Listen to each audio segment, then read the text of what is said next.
The cocktail that I'm about to do now is called the Unfold, and it's got cognac. I'm using a VS cognac for this. I wanted a little bit more acidic and slick. A touch of gin, PX and Amontillado cherries, a maraschino liqueur, and some aged cherry vinegar. And then it gets a lot of aeration, air, and micro bubbles into it.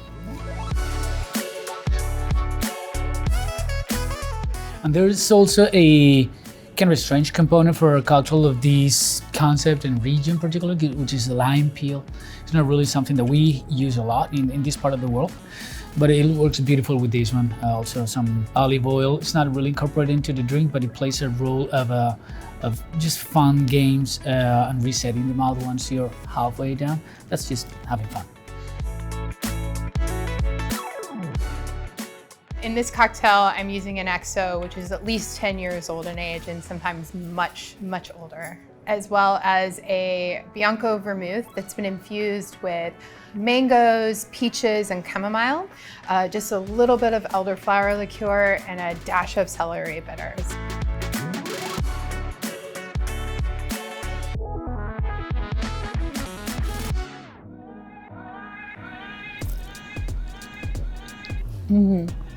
Oh wow, that's nice. It's like full of surprises and layers, and the cherry vinegar is a really lovely addition. Just a little pop of acidity there. Oh, I like that a lot, and those dark fruit characteristics. So the reason why I chose a VS for this drink is the VS shows a younger version, brighter, a little bit louder on the high tones, which is exactly what I was looking for this.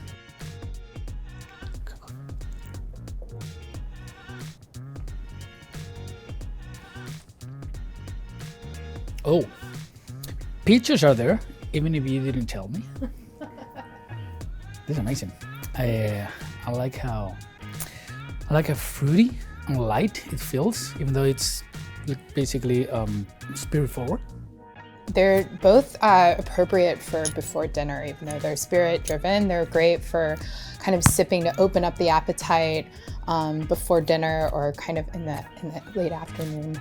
It is. I think that for an XO, it is surprising how light, sort of refreshing in a way, it comes out.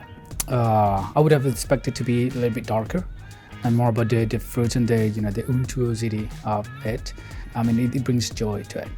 What I think that people miss about XO sometimes is that, when we think about age and rancio, a lot of people kind of tend to think of cigar notes and forest floor notes, and those are obviously appropriate notes to find in an XO, but there's also opportunity to find a lot of florality and a lot of very developed fruit characteristics. So an XO can often have these very developed, ripe tropical notes and stone fruit notes that I think are really fun to feature and highlight in a cocktail like this.